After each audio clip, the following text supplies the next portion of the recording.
Brought to you by Oxyrich. Manikchand Oxyrich, proudly Indian.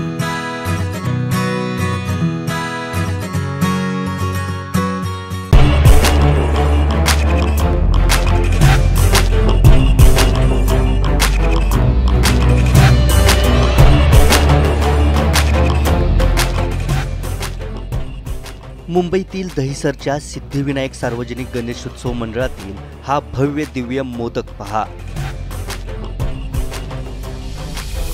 हा भला मोठा मोदक गणेश भक्तांचं प्रमुख आकर्षण ठरतोय।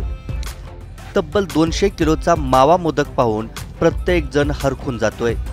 लाडक्या बाप्पाचं रूप डोळ्यात साठवण्यासाठी येणाऱ्या प्रत्येकाची नजर पहिल्यांदा या 200 किलोच्या मोदकावर पडते।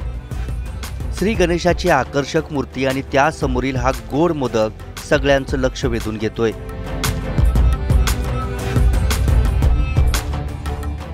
मोदक हा गणपती बाप्पाचा लाडका नैवेद्य।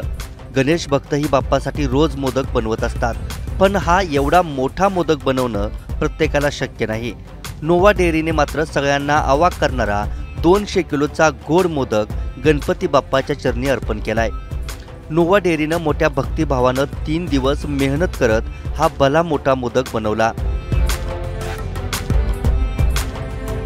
नोवा डेअरीचं शुद्ध तूप आणि ड्रायफ्रूट्सचा वापर करत 200 किलोचा मावा मोदक तयार करण्यात आला।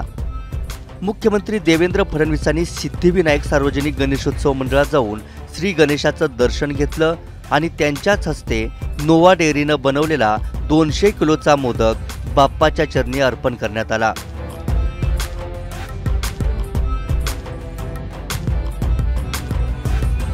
गणेशोत्सवात प्रत्येक गणेश भक्त लाडक्या बाप्पाच्या स्वागतासाठी आकर्षक सजावट करत असतो, मोदक नैवेद्यासाठी बनवत असतो।